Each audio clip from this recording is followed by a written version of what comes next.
Greetings and welcome back to another iteration of MGTOW Talks. And today I have a very special guest. I am here with the Lord of the Evocative and Provocative, that ninja from the Southern Hemisphere gets to enjoy the frosty wind while I have to burn under the blazing sun. None other than Spetsnaz himself. Welcome to MGTOW Talks. Obviously we've talked a lot privately, but it's nice to be talking to you in the public forum. Tell us about how winter is. I'm so envious of you. Well, the weather is pretty cool down here. I think I'm more favourable with the hotter weather than the colder weather. But I think we're sort of polar opposites in that respect. I'm kind of a freak. Everyone just doesn't understand. But I wish I were in the Southern Hemisphere now. Yeah. But what we're going to be talking about today is basically women after the red pill. How we approach the topic of women, and of course, dating. If essentially rekindled interest in women, because it's a natural instinct we have. It's a natural feeling we have as men, and so it's a topic that actually doesn't get talked about too much. I mean, superficially, one hears about dating and what have you. But the actual details and how it's all sort of processed differently after you've been going your own way for an extended period of time, how that differs, for example, from before when we were blue pillars. So I'm going to actually let Spetsnaz take over now and just let him tell us and me about his experiences and the sort of transformation he might have undergone in this regard. Sure.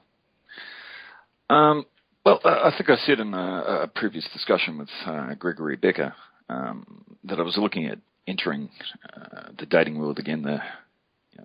If seeking out a relationship may or may not be on the cards, but certainly interacting with women again has certainly been on the forefront of my mind. For a period of time, I'd say probably 6 to 8 months, I've taken a step back from relationships and interacting with women. The reason I did that was because I was replaying a lot of repetitive behaviour, going for the same kind of woman, the type of tattoos and all the baggage that comes with it. So, I talked in my very first video. I talked about I came from sort of a hookup culture. That's not PUA, but it's. If you had an urge, you acted on that urge. If you approached a girl on the bar, she understood what you were after, and you went from there. So it was a social group that I grew up in. It was also the progress through life. You go through different stages. I know that prior to me leaving the previous field that I was in a wide social group, a lot of women, a lot of other males as well.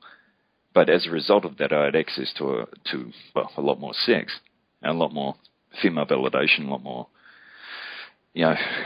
options in that regard. But stepping back from that field, I've gone into a different area. So I've lost contact with a lot of those people. And as a result, I find that I've been treated in a much different manner, not only by women, but also men. I know I've related this to you before. But going back into the dating world, if we can call it that now, I'm going in without any kind of social proofing. I'm going in without any sort of female validation or validation from that kind of social group. So I'm going in there cold, essentially. So it's a matter of trying to create attraction, as opposed to, I don't know, there was this validation there that I could act on. So in that regard, it's different. I don't know if that's sort of been your experience, but it's certainly been eye-opening how people have reacted to me in this regard. I think the idea of dating, which to me always seemed very American, or maybe it's just in English-speaking countries in general, this idea of going on a date, I've never really done that per se, and certainly not in my advanced MGTOW years. But yes, I too have in recent months I guess you could say, rekindled interest in women to some degree, at least. But unlike you, I've never been particularly social to that degree. I've always been a loner, and I don't formally meet up with women, and or have no interest in doing that, to be honest. But certainly, the interest is there, and this is an important point that I think when you take the red pill, when you go your own way, all of us, to varying degrees, we take a step back. We just kind of take a step back. We reflect. For the past 4 years, running the channel, I've taken that step back. I haven't really had any interest in women. I mean, I was just totally, essentially asexual. I just didn't care. I didn't want to talk to them. And for the most part, I still don't want to talk to them. Depends on the specific context and the specific woman. But eventually, it's just as surely as night follows day, I guess. It's a bit of an instinct. And what sort of brought you to this point? The point you're at now? I think it has a lot to do with actually knowing what I want in a quote-unquote relationship, if you want to use the term. Relationship, whatever you want to call it. Usually they are relationships, so. But, yes, yeah, I think I just knowing in a very well-defined manner on a personal level what I want out of interaction with women. And the only way I got to this point is, going through late teens and the decade of the 20s and my early and mid-30s, having experienced things. And then, of course, the 30s, my mid-30s were probably the total conversion from purple pill, which was kind of early 30s, to red pill. Understanding the way women are and knowing basically after all that what would work for me, what I want. I mean, for example, in summary, it's basically a combination of general life experience, and in addition to that, of course, the experience of going my own way and learning all about female nature. I mean, to the point where I can say, I know the way women are, I know their nature, I know the way they operate, I know the way I am as an individual, I know myself in a general sense as a man, as a male, and as unreasonable as, I don't really have expectations so much as I have rules that I apply to my interaction with women. So there's certain things I don't tolerate. Not in the sense that I'm a dictator, so you cannot. But if I interact with women, and this isn't just in a romantic sense, which is my romantic interaction with women is almost non-existent. But any time I have extended interaction with women, I'm careful. I listen to what they have to say. I listen how they react to my views and how I perceive things. And yeah, that's kind of how I roll in that regard. You had an interaction with a female recently, and but to that was it's a fairly strong one. I don't know how that played out, but I think it was that reaction. It was saying, "Look, here's my boundary. I'm not prepared to put up with that." Well, yeah, I mean, I don't want to go into details, but this had no romantic context really, but this was essentially someone that I was on friendly terms with, and intelligent person, but in a really an overly emotional, hysterical female, who really could not put aside her emotive nature for the sake of reason, argument, and I mean, for example, without going into too much detail and discussing the concept of love, and I've mentioned this before, that love is often used as a sort of substitute religion. People believe in the saving grace of love. Love can quote unquote save people and blah blah blah blah. This is just as I said, a substitute deity basically. And I explained this to her, and of course this provoked tears and blah blah blah. And as Stardust is a quote unquote bitter old man, I've been through this before. I've been subjected to emotional manipulation. I think a lot of guys, younger guys, they don't know this, that the waterworks and whether they're crocodile tears or not, that's impossible. But the waterworks are often, in a general sense, are often, I even think in some cases, subconscious means of manipulating you. Whereas at a very young age, you might want to sort of rush to the female's aid and quote unquote comfort her and make sure that she is okay or whatever. As you get older, and you go through these experiences, you know that this is a tool that many women, perhaps all women, I don't know, but many women employ. And it's worked for ages. The poor woman crying, man comes to her aid, blah blah blah blah. Yeah. But it is a kind of manipulation, whether they want to acknowledge it or not. And even if it isn't a kind of manipulation, I don't have the time or patience at my age for people who cannot have a rational discussion. I'm not asking for some sort of genius. I'm just asking for a reasonable discussion that doesn't involve unnecessary waterworks. And it's not that I have anything against tears. I think, feeling and emotion is a very important aspect of being a human being. But there are certain things I do think are that warrant provoking that sort of thing, and other things that don't. And I just don't deal with people like that, men or women, and particularly women, because women are much more inclined to do that sort of thing. I say, okay, you're going to do this. I don't need to talk to you anymore. Bye. Yeah. Totally cool with that. The person could be cool in every other aspect of his or her being, but I just don't deal with it. We talk about boundaries and rules. I mean, it sounds kind of strange, but yeah, those are boundaries and rules. I don't deal with emotional manipulation, and I don't deal with manipulative waterworks. That's just it. That's what Stardust says. I'm done. Don't deal with it. Bye. Yeah. And I think that's really effective, because every time you encounter it, you shut it down. Bye. That's all you need to say. Yeah. They don't need to think about it.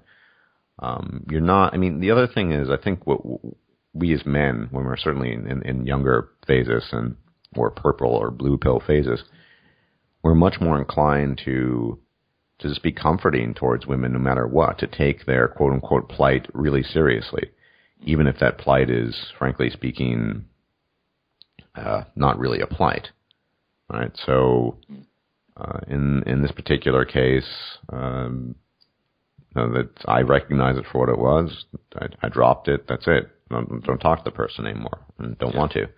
Yeah. And I think that's you need to have these rules. And then when you are going your own way, you're much more aware of your own nature and women's nature, and it's easier to incorporate these things, I think. Yeah. Well, it's interesting. I've had a lot of experiences with a different woman recently. Going back into the sort of the mating pool, and these women laying it on really thick, asking me, "Are you a nice guy?" I say, define nice. So, a gentleman. I said, well, that's a fairly broad definition. And they lay it out that, they say, well, I've been in past abusive relationships and men have abused me and walked all over me and all the rest of it. And, I lay it down for them that there was two people in this equation. You made choices. And as a result of those choices, things happened. You're party to it. The women don't like hearing that. So I understand where you're coming from with that, but there's a lot of times when you do lay it down for women that you're not a pushover, that you're not going to allow them to slip into that victim role. That you're not going to be a rescuer.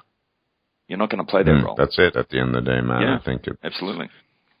Being a rescuer or a lifeguard or not, I mean, it's, I think it really comes down to the point, it's not that I'm completely oblivious to suffering, but there's a difference between someone actually splashing in the deep waters off the beach, legitimately drowning, and someone basically feigning and faking it. And more often than not, it's feigning and faking it, and I don't have the time or energy for that or the patience. Exactly. And if even if it's not just the waterworks, even something else. I think these are the kinds of tests that I've created for myself in dealing with women. So far I haven't had any what I would call romantic interaction per se, although there might be a particular woman I'm interested in, maybe. But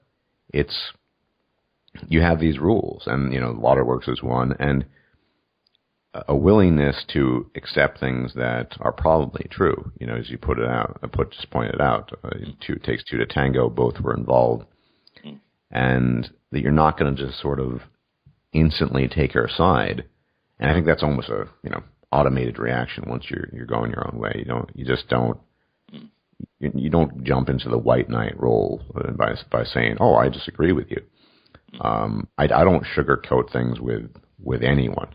No. Man or woman. And for me, if a woman wants shit sugar-coated, I just don't talk to her.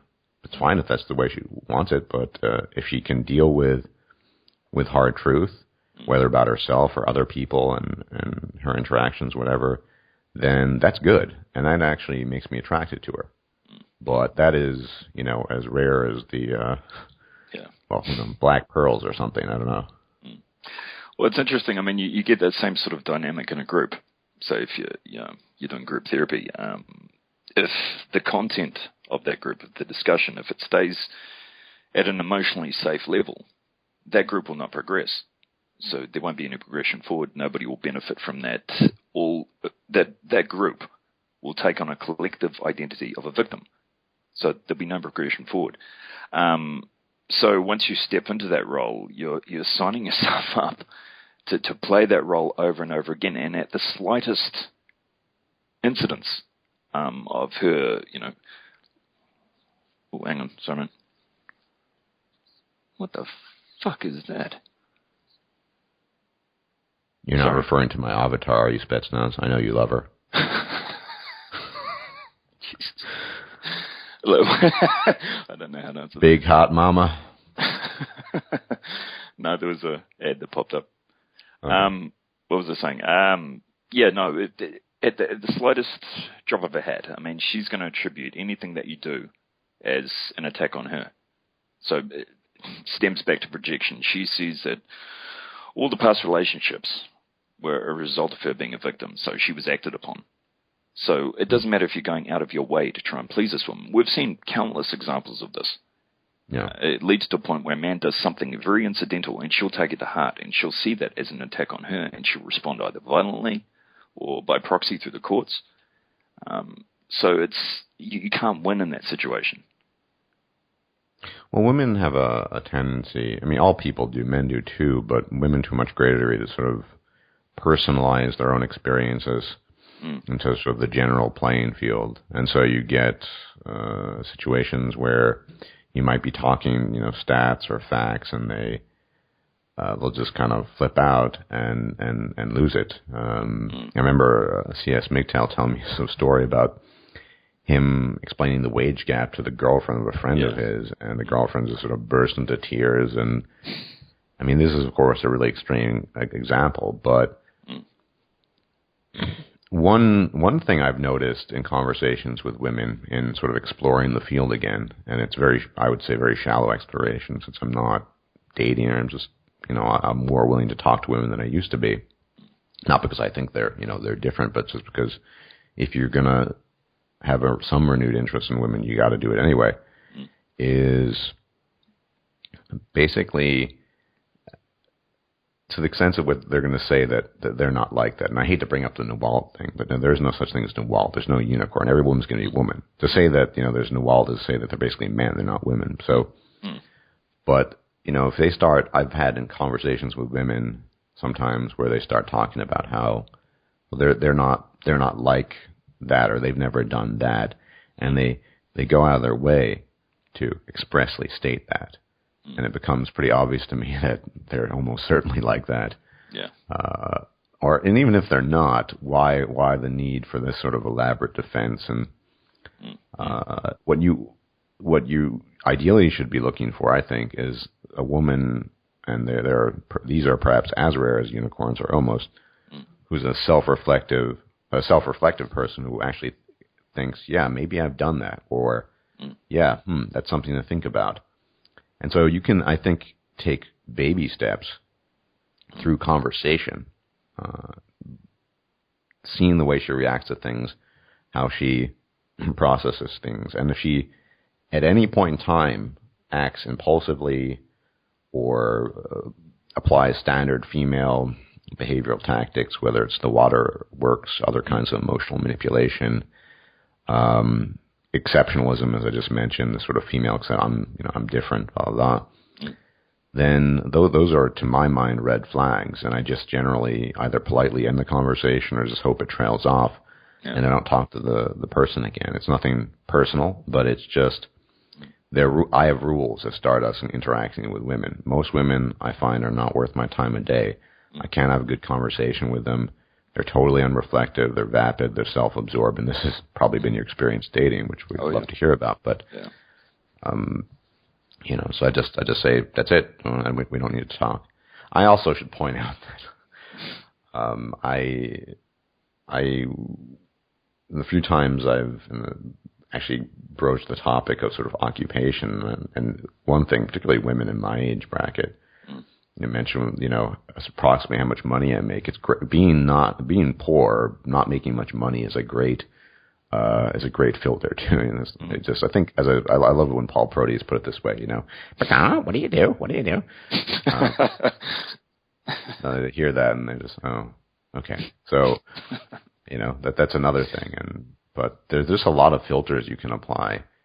And, everyone has filters. Women have them too. They're mostly related to resources and what he can do for me. For me, it's just, can the person, particularly, can the female listen? Is she self-reflective?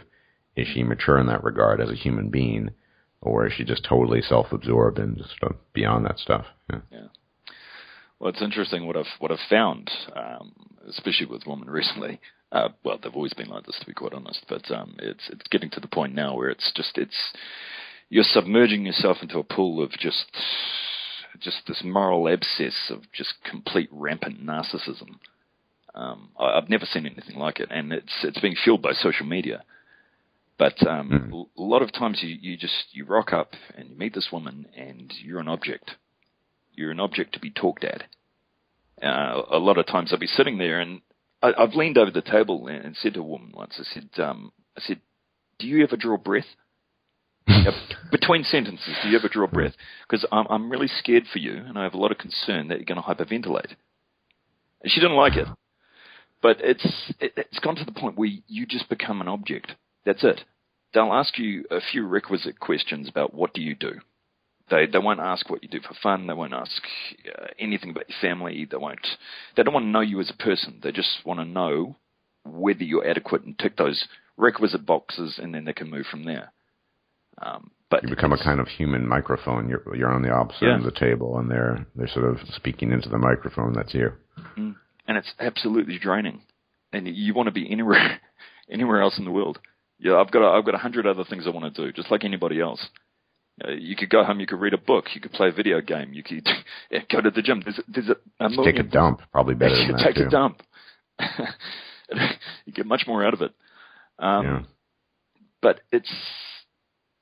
you're looking at women today. It's selfie after selfie. It's just what they're putting on social media. They just see themselves as celebrities. Well, this is true in general. I mean, the YouTube and the internet in general has turned ordinary folk into some kind of sort of celebrity. I don't really like the idea, but selfie culture, yeah. I mean, social media and the internet has really exacerbated the natural tendency we find in women to be fairly egotistical and self-centered. And I have this umbrella term, me syndrome. It's a me. They all suffer from that. Yeah. And yeah, when you have social media and they're at their peak, of their fertility, early mid-20s and whatever. They just lap it up, and they enjoy it, and they enjoy projecting it, and even when they're older, it's still the case. So it's really just a symptom of the times. But I mean, this does go back to female nature. this me syndrome, which is universal. It's just gotten a lot worse because you have these we used to have social buffers, and they're not in place anymore. Right. Every person is a star. Every human is a star, and particularly every woman is a star. She can take a picture of herself in a short skirt and then put it on Facebook, and her female friends will comment on how the polka dots are pretty, and the guys will say, "Oh, you're so beautiful," and it's just insanity, basically. Yeah. And given that, it's very brave of you to sort of re-enter the dating scene, and I've never done that myself. I've never really formally gone on dates, maybe a few, but your experiences so far have been overall pretty negative, right? Been feeling negative. I mean, I met a woman today, and it was exactly the same deal. She was talking at me. There really wasn't anything there. Very attractive woman, but besides that, it just didn't hold any interest for me. But I mean, the reason I want to speak about it is because I've seen a lot online in terms of comments and forums, etc. Whenever, and we're talking about red pill men here, whenever they speak out about needing a connection or seeking a connection with a female, it's not that they get shamed. It's just that what they say gets shut down, and I don't think that's right. I think. Please. Yeah. No, I mean they have every right to say what they say, but at the same time, it's shutting down that dialogue. He's not going to speak out again, and I've seen a lot of comments online in videos and what have you. Men making comments that no, women are this, women are that. You shouldn't have anything to do with them. And then a lot of these same guys are sending me messages saying, I'm hurting. How do I interact with women safely? Give me some advice. So I get a lot of those messages. So I feel it's important to speak out. And we know what the risks are. We know all too well what the risks are for men in interaction with females. But that's a separate issue to that want, that desire for female companionship. And it's something that needs to be discussed, I feel. No, I agree. I mean, I'm not immune to that myself. I certainly, in the last couple of years, I had no desire, and I suppose there's some desire coming back, but it is filtered by, like I said, essentially just a bunch of simple rules of kinds of behavior and verbal communication that I just don't tolerate. And it's like a switch. I can turn it on and off. Someone says something, I've had a couple of conversations with females, and I talk about I've been saving for over a year for this super gaming rig. It's going to be expensive, blah blah blah. And then if I hear something, and I have heard this on 2 or 3 occasions, how can you waste so much money on it? I just end the conversation. And then you're gonna fuck with my hobbies when possibly you're spending all this shit on handbags and shoes. First off, if you're not a gamer, this is another thing for me. If you're not a gamer, if you're a female and you're not a gamer, I'm probably not going to have any interest in you, because that's an important hobby to me. Depending on the game and the time of the year, I might be playing a lot. Yeah. I've had experiences in the past with high levels of intolerance towards my gaming, because of course it takes away from the attention that's supposed to be put on her. But yeah, I mean, not understanding that someone might have a hobby and wants to save up for something and invest in it, that's just once again, a red flag. So even though I certainly would like female companionship, what you need, this desire for female companionship absolutely needs to be tempered, in my opinion, by a set of rules that are sort of general, could be generally applied to all men. So I think all men ideally should be wary of, say, the waterworks manipulation and sort of victimhood narrative, and should really develop a very robust intolerance to that sort of thing, without fear of loss. I mean, there's nothing to be lost in a woman in that. She's a waste of time anyway. And then on a personal level, whatever one's hobbies might be or personality quirks, and so you just realize, women are a certain way, and you might be desirous of companionship, but the principles that you espouse as a man going your own way, they can never be violated. So it could be the general rules, the specific rules, And of course, things like marriage and cohabitation, obviously, those are off the table. Yeah. And so, of course, you do end up kind of looking for almost pseudo-unicorn. So few women fit that description, but that's okay because you're doing your best to protect your interest in your person that way. At the same time, you're not completely shutting down your desire for female companionship because you're open to the idea, but you're approaching it very cautiously. Yeah, absolutely. I know that with myself and you as well, I mean, we've experienced a lot of relationships with women over the years. You in your past, me sort of fairly recent past. But I know there's a lot of guys online that have messaged me. Now, they've never interacted with women in an intimate sense. And they see what we're putting out there. I guess they grasp it in a theoretical sense, what we're talking about. But at the same time, do you think that they would be better prepared, they'd have a better defense if they actually went out there and interacted with females? Now, I'm not advocating that at all. I don't advocate, just putting it out there, I don't advocate men to go out there and seek sex or seek relationships with women. I want men to be in the best position they can to defend themselves. If that means abstinence, then I'm in favor of that.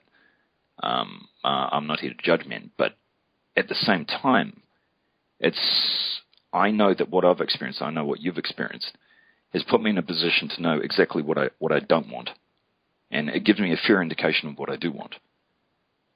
There's no doubt that lived experiences inform you, even experiences as a blue pillar. I mean, when years ago, one of my exes tried to chop off my sexual organ. I mean, that I know I don't want that. Seems a pretty obvious thing, but that's not something I want. No. When I was almost run over in a parking garage, that by an angry female companion, I mean, I know I don't, but even I think that's the psychological stuff. But I agree with you. Men should do whatever they feel comfortable doing, but I think even without all those life experiences, the things I just talked about, those filters can still be applied. I mean, that is to say, you don't need to have gone through a shitstorm necessarily to apply those things. If you have a particular hobby and she, for example, and you're only 21 or 22 and she expresses some sort of disdain for it, then you can just shut her down and you don't talk to her. I mean, just from my experience back when I was at that age, what I'm thinking about is how, and not deliberately manipulative that women can be, but they know how to utilize sex and know how to use it to their advantage. And I know that a lot of times I was just, at that age, if it's in front of me, I was going to take it. And they can manipulate me. It's tough, yeah. They can manipulate me to do anything. So my just concern is with a lot of younger guys because they don't have that experience and physiologically they're different. We were just talking about how much harder it is. Working out and maintaining your weight and dropping fat. Now in my very late 30s versus even my mid or early 30s, and how I have to restructure my training. But one benefit is, I'm just not as horny as I used to be, and I'm far more interested in just companionship than I am pure sex. I mean, in fact, sex is kind of the last thing in my mind. Now, in the case of someone who's 22 or 21, probably not the same situation. And there's probably a lot of sort of intertwining, sort of mingling conflation between, they probably want both in equal measure, maybe even sex even more. So that's a very different situation. And it's weird because I've been in that situation, but I've never been in that situation with red pill knowledge. Back when I was 21, 22, I was, just a bona fide blue pillar. I was sycophant. I was willing to countenance almost everything for a blowjob,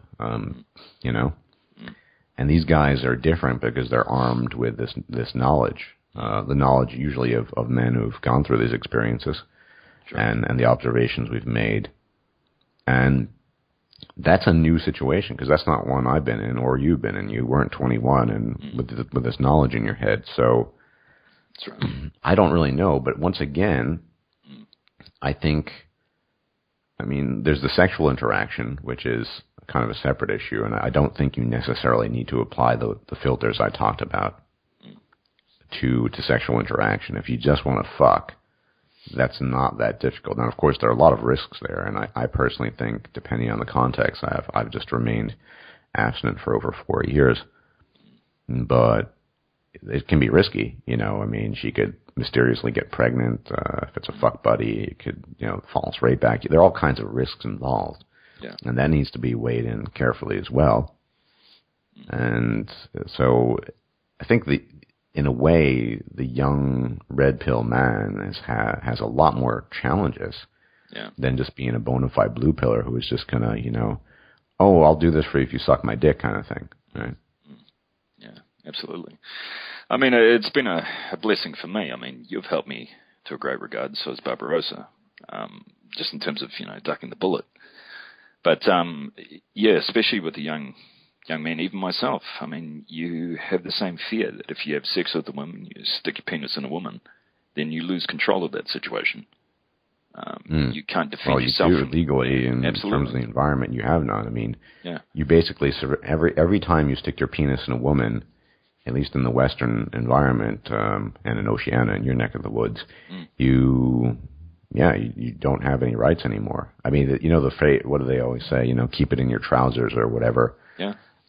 That's the solution. I agree with them. That seems to be the only solution. Yeah. Because the idea in society is that if you consent to have sex with a woman, that means you're consenting to a number of things. You're consenting to becoming a father, apparently. You're consenting to not becoming a father, that is giving up on, letting the woman abort the child. You're consenting to giving the kid up for adoption.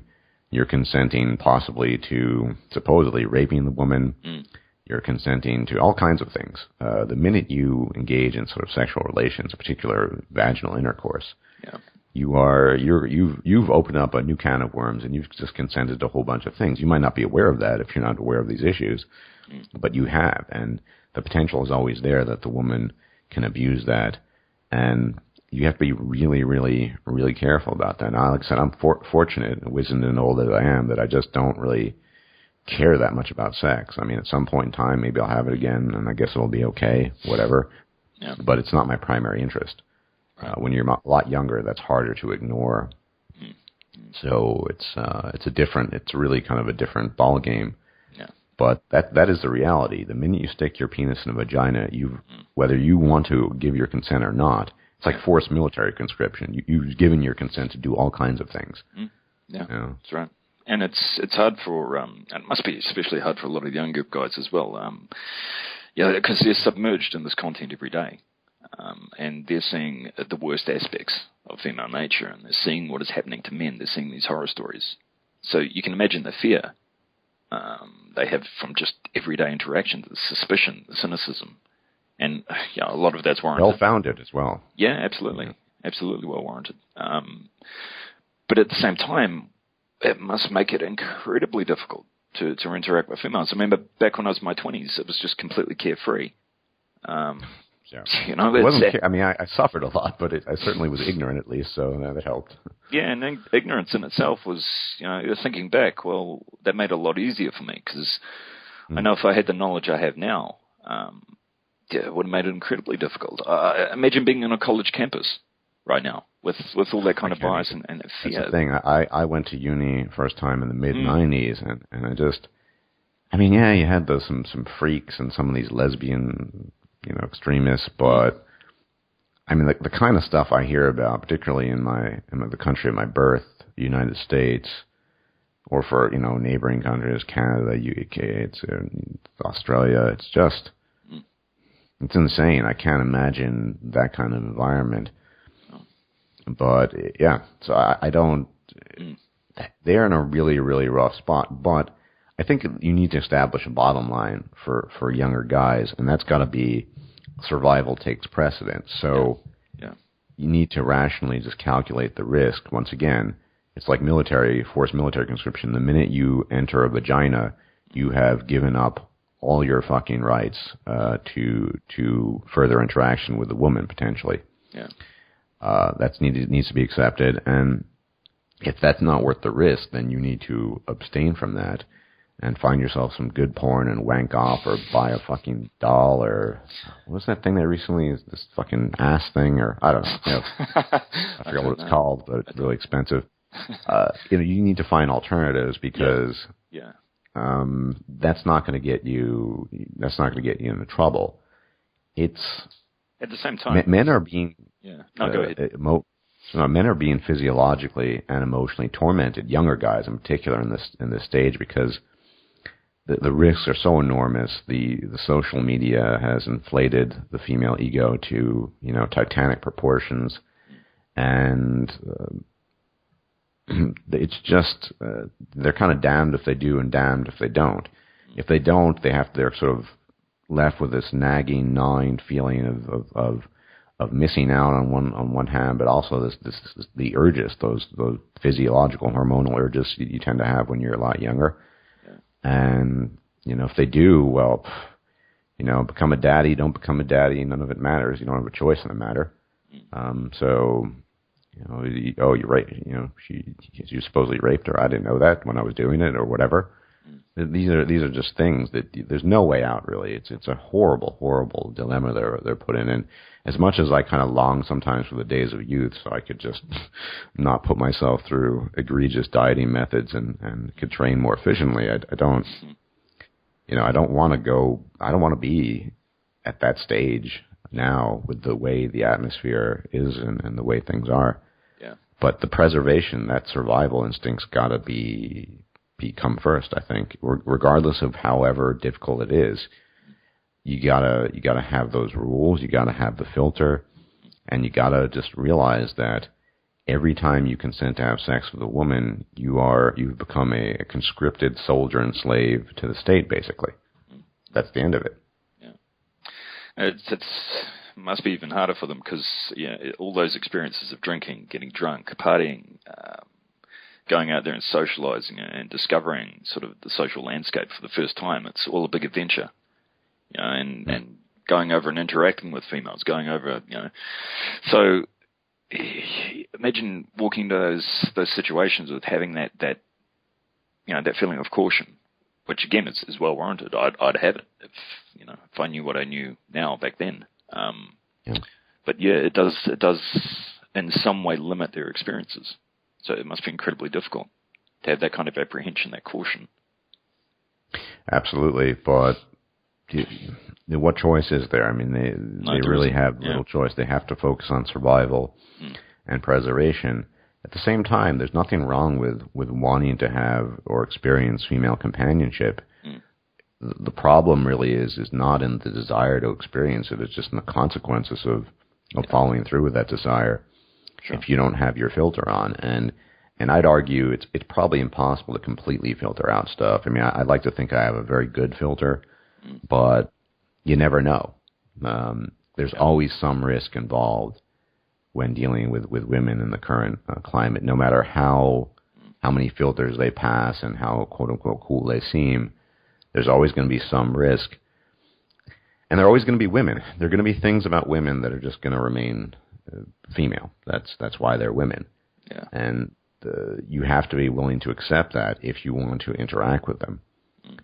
So that's another thing. A lot of it's not quite, this is not about being interested in a unicorn or looking for a unicorn. It's about understanding women for what they are and trying to basically, I guess, to find every woman will be a woman, but the woman with the least amount of these bad qualities. Sure. They're still going to be present to some degree, but I think every woman in the current climate has this me syndrome to some degree. But you got to work on, I guess, finding one with a minimal amount of that or a lesser degree of that. But for the younger guys, it's really, really got to be tough. Yeah. And for some of them, it might be worth the risk in the sense that they just have to have the experience. For others, maybe not so much. But you're absolutely right, Spetsnaz, that we don't, at least in public forums, talk about the male need for companionship, or male mother need to some degree. I guess I don't know if they're interchangeable. Yeah, but I think you can actually overcome it to a degree, and I did for a while, and I think I still have. I don't feel an acute, when I think about women and a rekindled interest, I don't think about, rushing into the arms of a woman, blah, blah, blah, blah. For me, it's this very slow, careful, deliberative process of elimination, of conversation after conversation, essentially seeing if she is fit. And I don't mean physically in that sense, but mentally and emotionally fit to interact with me. I mean, Barbara Russell said something that I think really resonates with a lot of guys, and I would agree to a certain extent. I mean, you're the prize. Even if you're not an actual prize, even if, your monetary status doesn't grant you that, you're the prize in as much as you are the first line of defense in your own personal survival and self-preservation. So when I interact with a woman, I'm essentially just seeing, is she worthy of me? Because I have to value myself most. And every conversation is a process of elimination to see if that I have with a potential woman I might be interested in, see how is that going, and to what degree she's actually interested in me. And if she shows any of those attributes, she's just gone. I just don't talk to her. Yeah. So that's quite. I'm at that point now, and getting to that point of being very selective and having that filter, like you say, is something quite foreign to me, because I never used to have that. I used to just run on instinct all the time. Yeah, tattoos, go for it. Tattoos, go for it. Ex-strippers, go for it. But it's interesting. I know that if I'm in a situation, say it could be a social occasion, for instance, and I feel out of place because I'm around people that I don't feel I fit in with. They could be from a different background to me, and I feel, maybe I should be around inmates or tradesmen, and I feel more at home. But in those kind of situations, if I feel that I'm sort of out of my depth, or I feel socially uncomfortable, I start scanning my environment looking for those types of females. And if they're not there, I used to go out and seek them. I'd actively go into the town and find one. And just, I could lock eyes with a woman from across the room. I can still do it, and it's like a magnet. You are a pretty studly guy, let's be fair. Well, you've seen pictures of me, but I wouldn't say that. But, yeah, I mean, I can lock eyes with, that type of woman from across the room. And it's like, let's say, like milk into water. We understand the language. It's like we're talking shorthand. Well, I think, Spetsnaz, you're touching upon an important part. I mean, men are intensely physical, usually, in their interest in women. And sure. we traditionally and just instinctively work on sort of physical cues. So, in your case, it's the tattoo thing, which just totally escapes me. And this is, you've seen pics of me. I have fucking tattoos all over my body, but I don't like women with tattoos. Mm-hmm. And I have, give me a killer pair of green eyes, and I just, well, that was it. Sure. Right. But I think, it sounds absurd. It sounds like a cliche, beauty is more than skin. I'm not even talking that beauty is more than skin deep, but I think what we as men, because we're so physically oriented in our perception of women, that's what we look at first usually, is getting past the physical cues. And actually, I try to, when I'm interacting with a woman, and most often, not always, it does take place online, because that's where I spend most of my time, whether it's the gaming world or whatever, I just focus on the conversation. I don't even, if there's a woman who is of interest to me, I can actually just say, because of the filter, you pass all these filter steps of the conversation over a long period of time, then you move from the next stage. And does she look good? Okay. Does she look okay? That's fine. I mean, I really have gotten to the point where I just don't even focus on physical stuff. I mean, admittedly, I don't actually like big hot mama. I mean, someone looks the way my avatar looks. I don't think, that would be a deal breaker. But sure. You got to be reasonable. But these physical cues that I used to operate on, and admittedly, there was a time when I had quote unquote yellow fever. Not really. It was more sort of Korean fevers, because I'd spent a couple of years in South Korea. I had at least 2 Korean ex-girlfriends. I'd like the slim sort of Asian look, whatever. And it was just was stupid, because that tells you usually nothing about the person. Just like having a killer pair of green eyes, or, I mean, they're just things that I normally in my 20s or early 30s would have, these hang-ups, like you and your tattoos and me as long, for example, if they're not Asian, they have to have light eyes because I don't like dark eyes or whatever and shit like that. So you got to move past stuff like that, I think, and really just focus on that filtering conversation. Sure. Because if you are interested in companionship primarily and maybe sex secondarily, I mean, you can actually kind of work on sex. I think they're a lot more difficult to work on personality defects. I think so. That for me, I'm trying to reverse engineer. I've been trying to reverse engineer my approach to women, trying to basically counteract this thing that instinctively, physically, does she look good? Does she look good? Does she look good? That tells me nothing, unfortunately, about her character. In fact, usually if they look really good, they tend to have horrible characters, sure, as you probably experience. Oh, yeah. So that's a difficult thing to do. But I think if you're going your own way, you're probably better equipped to do that. Barbarossa has pointed out in previous videos, older videos, when you're interacting with women, don't just focus on looks.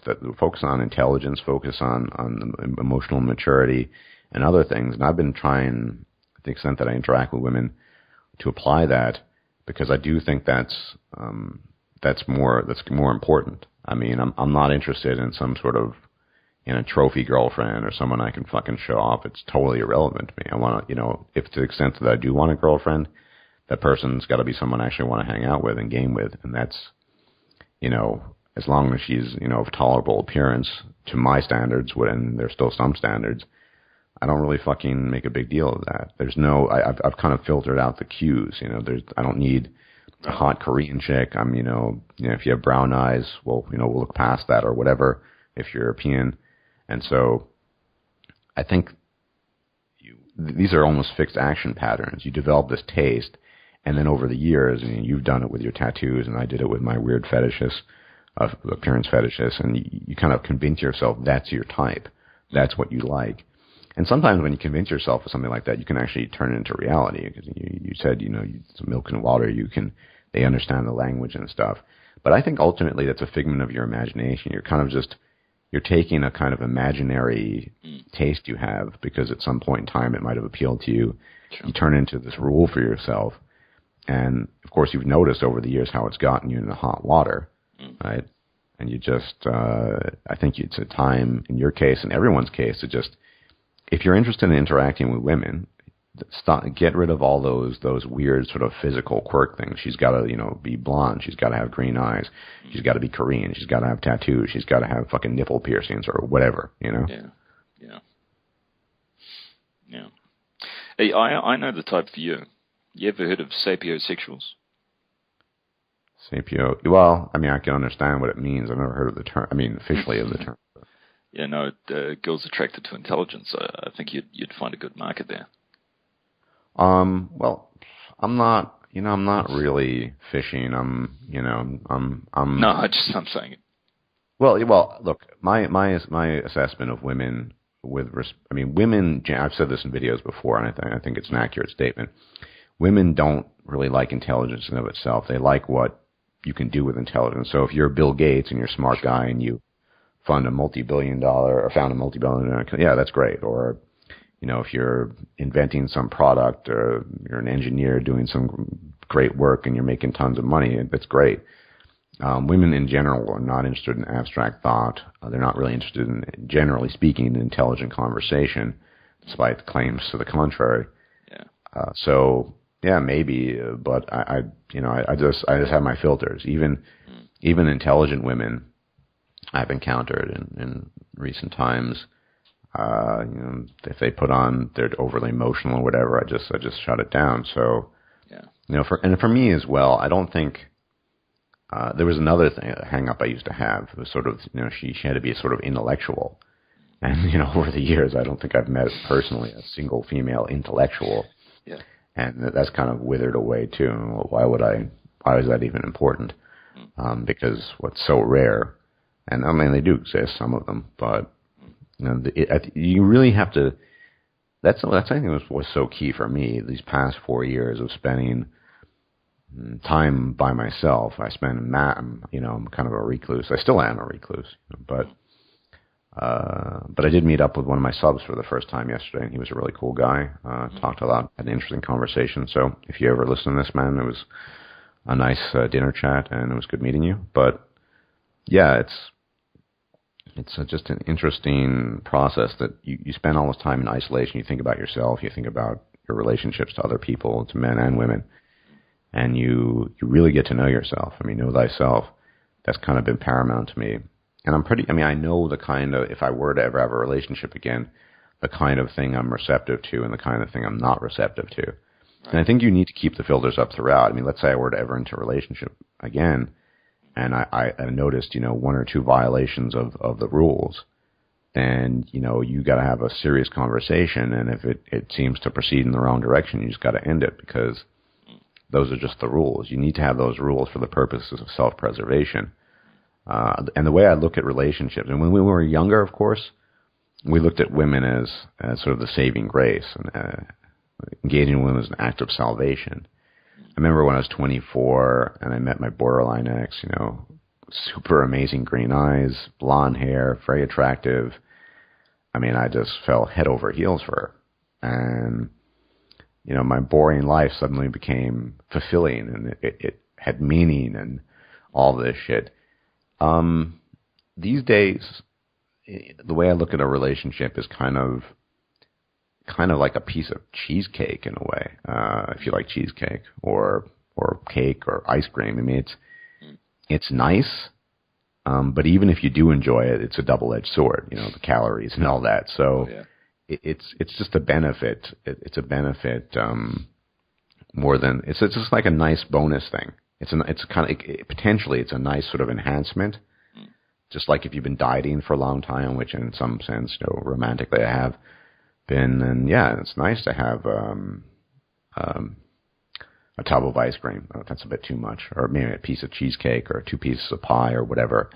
But I don't look at it as I did when I was 24, when I fell in love with my then ex, so green-eyed and blonde, and oh my God, she's so amazing, and I don't even have that capacity anymore. I can't fall in love. Yeah. I've become far too rational and too methodical in how I approach things. For me, I'm engaging with a conversation with her and myself and just saying, okay, cool so far, cool so far, cool so far, cool so far. And that's just how I roll. And if it works out at some point in time with a female, then I'll say, yeah, this is some pretty cool ice cream, I guess. But I'm still going to be on a diet most of the time. What does that mean? Metaphorically, it means, I'm going to be spacing out my calories. I'm not going to be spending excessive amounts of time with her. I'm going to have my space to myself, because we're not going to cohabitate at any point in time. We're not getting married. So it's kind of, I think, you can look at relationships, and since we both train, and we're kind of like cheat days in a way. It's a bonus. You don't want to exploit it too often, because then you're going to throw off your diet, which is, the MGTOW lifestyle and self-preservation and male sovereignty. Yeah. But every now and then, a cheat day is good. It can boost your metabolism, makes you feel good. It fucking tastes good. I think that's a good analogy. You gotta know how to balance that out. How often can you engage in cheat? You need time to get to know these things, right? Yeah. So in your case, in everyone else's case, in my case, if you don't take the time with yourself to think about the things and the mistakes that you personally, we all made mistakes too. Mm. I mean, there's a notion that, it's all fucking on women. I fucked up too. Mm. I routinely ignored advice when I was my borderline bitch back then for a little over 2 years. Sure. Everyone saw it, what the fuck are you doing? She's crazy. No, I can save her. I can help her. You're acting like a lunatic yourself, and you just ignore people's advice and you keep on doing it. You gotta go through that filter for yourself as well. Filter out your own negatives. Filter out these weird physical hang-ups you have, be it tats or green eyes or whatever. Yeah. And then maybe you can get to some point, and maybe not even then. I don't know. I'm hardly an expert, but this is what's been working for me so far. But it's really interesting you saying all this, because it's a far more healthy perspective on relationships than blue pillers have. So when people look at, call MGTOW misogynistic or what have you. Well, no, we're coming at it from the perspective of seeing women as human beings. We're not projecting fantasies onto them. We're not building them up into these, these fantasies, these princesses. We're actually... No, man, they're just cheesecake. And cheesecake can be dangerous if you fuck your diet up too much. Sure, but you know what I mean. It's you're coming to the table. You want equal participation from this woman, and you're putting her through the steps. You want to understand that she's going to value you as a person, that she's going to value the experience that you have together, that she's going to not cross the lines that you've set in stone, because she's got to respect you as a person. So it's a very healthy approach. It's a shame that a lot of people don't see that. I mean, that's what we're striving for.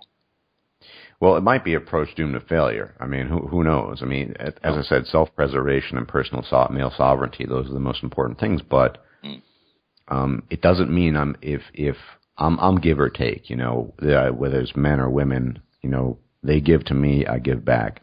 If I notice that there's little effort coming from the person, whether it's a man or woman, I'm going to give that in return. So my approach with women is also to kind of let them come to me, and the more they come to me, the more effort I'm willing to put in. But maybe it's all doomed to fail. I mean, maybe even with the filters and everything, even what I think is a reasonable approach is kind of looking for a unicorn. I mean, who knows? And it's not even that I'm looking. I'm just kind of open to the landscape in a way I wasn't before. But just in case I see some kind of, I guess you'd call an abnormality in the terrain, and I can pick up on it.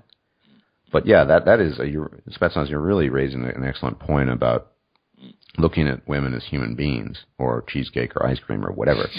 They're not, everyone loves ice cream, but fuck, you eat too much of it and you can turn into a blimp, and it's not particularly good for you. Sure. Whereas I think once again, it's like I used to look at women as, I don't know, like the super nutrient, with no calories, and you can't look at them that way ever again once you've taken the red pill and once you've gone your own way. But in the other extreme end, which is it's sometimes understandable, is in some cases we've talked about this, and I guess we've both gotten blowback for it. The kind of hatred, essentially it's hatred towards women, which to some level is understandable, but I find it just difficult to hate people for just being human beings. It doesn't mean I have to interact with them. I don't talk to most women, but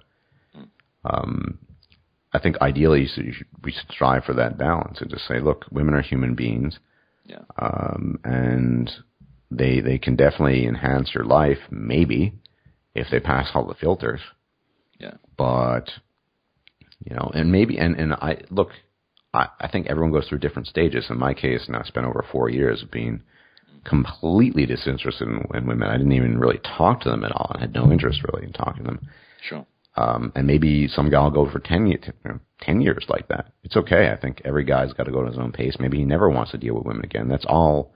Maybe he's a serial dater. Well, I guess that's cool too, but you still need to. And I think people have different goals. I mean, if you just want to have sex, I think that a lot of the things I'm talking about are irrelevant, but I'm not interested really in having sex too much. So my thing is much more for the companionship aspect. Sure. It's an interesting point you raised there as well. Hatred of women. It's, a lot of that is externalizing blame, but it's coming to the point that understanding of women. That's where we need to come to. And you've raised this a number of times in your videos, and you've gotten a lot of flack over it. But it's understanding female nature. We should be questioning that. And it's every time that is raised, whether I raise it in the video, whether you do, whether Barbarossa does, we just cop enormous amounts of flack for it. People don't want to go there. They're very resistant. And whether it's because people just want to, it's very easy to generalize, because that's keeping things at a very emotionally safe level. Or people are just, they're white knight, they go into that mode. It taps into something very, very primal. But all we're asking for is just an understanding. Male psychology has been studied at length. But it's very rare to find studies on female psychology. So we just want a more in-depth understanding. We want to know what we're getting into. So, I'd argue a finer point. female psychology has been studied a lot superficially. Nobody wants to speak the truth about it, but you know, self-help magazines probably exist there too. I mean, you go to the supermarket, the latest hairstyles for August 9th at 9:50 in the morning or whatever, that kind of shit. But and you know how to make yourself feel good after blah blah blah break. I mean, yeah, there's a lot of pop psychology, but the actual psychology. I mean, a lot of the problem I think comes when we can't talk about women as human beings because women are that means subjecting women to criticism and means that they're flawed, and they are, just like we are. We're all flawed in some way. It has to be in the context of just women essentially as perfect beings. And the man has the default position of being flawed. He spends his entire life in our society and culture trying to disprove the assertion that he is flawed by, you know, doing good deeds and producing and making money and showing that he's not a quote unquote bad guy. Whereas women, it's the opposite. You know, it's they don't need to disprove anything. And so what we do is just kind of turn it all on its head and say, look, we both have our issues. We're men, we're women, we're very different. We're all just human beings. And the way I approach women, once again, is that, look, I'm totally cool with you being a woman and a human being, but in you being a human being, it means you have faults, you have flaws, and I'm not just talking about your fucking cellulite, which is part of that, but you have these issues, and you want me to ignore them is asking me to pretend that you're not a human being because you want to fucking be pedestalized. I'm just not willing to do that. Yeah. And the opposite of that, I think, is, you know, you go from this ultra pedestalization, saving grace position to just, I fucking hate women. They're just fucking evil, which doesn't tell you anything, and doesn't really tell you how to interact with them. And a lot of these guys, I suspect, still want some level of interaction. Maybe some of them don't. I mean, like I said, I went for 4 years, it was over 4 years, not wanting any interaction with women. I just wanted to contemplate and read and study and make videos. And that's still very true to some degree, but I'm just more willing. And just saying something is evil just gives you the ability to completely dismiss it, rather than sort of withdrawing to yourself and sort of constructively reflecting on these things. But we don't live in a society where we can just say, look, women are human. That means they have flaws as well. Yeah, definitely. And I mean, I know a lot of messages I get from guys, and I guess they could fall into the camp of sort of making those generalizations about women. But from what they've related to me, if a woman did show interest, that they have a very real fear that they crumble, that, you know, it would be like glass shattering, that if a woman actually showed them some form of tenderness, that they wouldn't have any defenses, that they'd drop everything. And that's, you know, it's a valid concern, that they know intellectually that they have to have these steps in place to safeguard themselves. But at the same time, they've been traumatized, you know, and it's trauma after trauma. So it gets to the point where it's almost unbearable. So I can understand the position they're in. They're feeling incredibly fragile. So I can understand why they want to keep things at that level, because it's so much safer and it's a way of protecting themselves. That's a protective buffer. But, I agree. Yeah. I mean, I admit I have a tendency to just intellectualize everything, and maybe that's my own defense mechanism. I don't know, but by this point in time, you know, I am somewhat robotified. I don't really approach interest in women from an emotional level at all. It's just, like I said, I have my filter and my categories, and sure. And maybe eventually down the line there's some emotional thing. But I always think, I'm pretty much convinced, and maybe I'm wrong, that, you know, from henceforth, or just from really where I've been the last couple of years, that my emotions are always going to be filtered by my intellect, and sure. That's going to take precedence. Whatever feelings I might or might not have for a woman in the future, they're never going to be able to supplant my actual thoughts, my rational thoughts about her. Yeah. And I'm not saying that's even desirable for most men. I know that's what works for me. I think it can be useful. But I agree with you that, yeah, if you just work off of raw emotion, just saying, you know, women are evil, that does protect you. Why would you want to deal with something that's just evil? Especially if you don't have those filters and a kind of rigorous system that you've developed for yourself. Yeah. In interacting with women. I can look at someone like yourself, and you're such a rarity, and that you can intellectualize things to that degree, and that you can. Took me a long ass time, brother. I bet. Long ass time. But I mean, back when you were younger, I mean, what's the difference? In a very brief way, what's the difference between Stardusk when he was 20 compared to now? Jesus fucking Christ, man! That guy was a completely different person. Yeah. Had a better metabolism. Didn't have to punish himself. Didn't have knee problems, squats. No, I didn't even lift back then. Actually, started lifting in my mid-20s. Yeah. Well, I was hyper emotional in my 20s, all the way up through my mid-20s. Hyper emotional. The kind of guy who would write love poetry and just sort of effuse emotion and I thought women liked that. You know, they wanted someone who was emotional and in touch with them. I was a fucking idiot. I mean, I was in a sense. I was so ignorant. And I've said this before in videos. I think when you spend a lot of your teenage years in your 20s as essentially, to some degree, a hyper-emotional wreck, well, not entirely. It was always tempered to some degree. You just end up going the opposite direction. And so increasingly, I've become sort of undergone sort of robotification, which has been really useful. But now I'm finding that although I think a majority of myself still needs to stay in that robotified state, there needs to be more human interaction. And that's why, you know, we've been developing a friendship privately, and I've just been touching base with a lot of people and just being more open. And that's not just with women. I'm talking more to men now. Yeah. I'm getting in touch with people like Nico and CS and you. And, you know, a couple of years ago, I wouldn't have met up with one of my subs, and the guy just said, you know, here's my situation, and he happened to be in my area. Why not? And it was cool. So it's just about general kind of allowing the human aspect in, but the human aspect is always going to be subordinate to the other aspect. And in my 20s, it was the other way around. I had a rational aspect, and I had to. I studied at uni for a long time, and I had to do some fairly difficult things sometimes. But at the same time, when my interaction came to people, be it men or women, was all fucking emotional.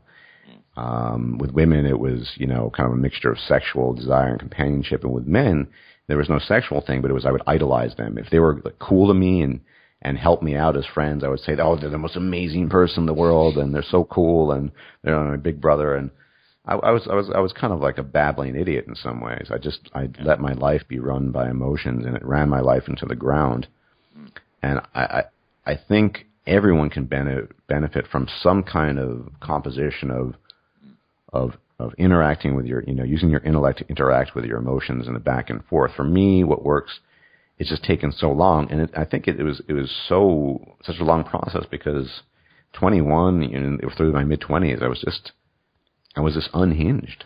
I mean, I was emotionally fucking unhinged. I didn't care, you know, you've seen some of my tats, that big one on my back, the Phoenix, that was after my breakup with the borderline chick, and I was so emotionally charged.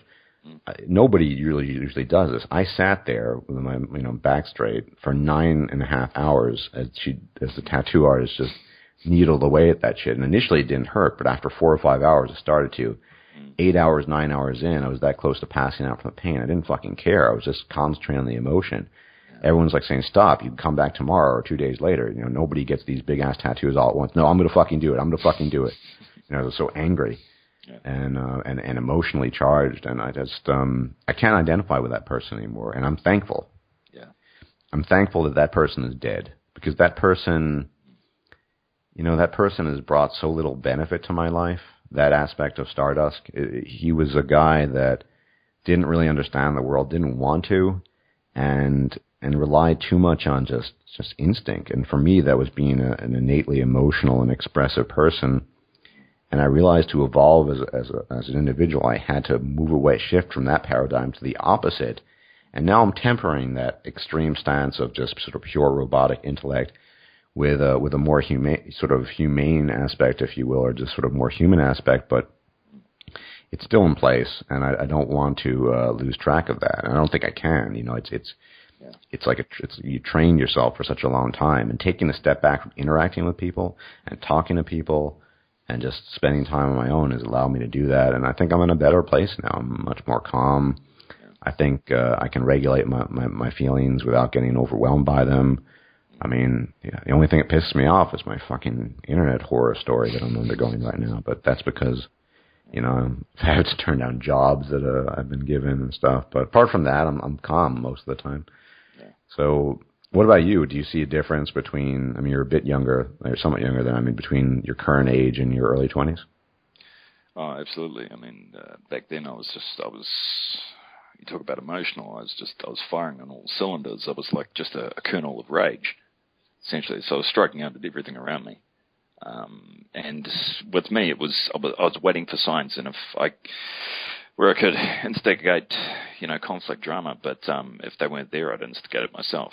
And you talk about self-sabotaging, I sabotage everything around me. When it came to relationships with women, I'd always have at least, you know, 4 or 5 on the go. And that's simply because if one dumped me, then I'd have the other ones to fall back on. That with my crutch. So I needed that kind of validation. So, yeah, I mean, that was me just striking out, just causing conflict, just self-harming. At what point did you find, what was your real, you know, that wake-up call where you realized something was wrong and or you had to change? What was the critical point in your life? I was nearly dying. I was coming out of that coma. Doctors gave me a very minimal. I think they gave me about a 5% chance of survival, and that's what they relayed to my parents. So coming out of that, it was almost a literal death. So it's interesting how you say that person in the past is dead, because you've got to come to that point. We've got to say goodbye to the past and move on.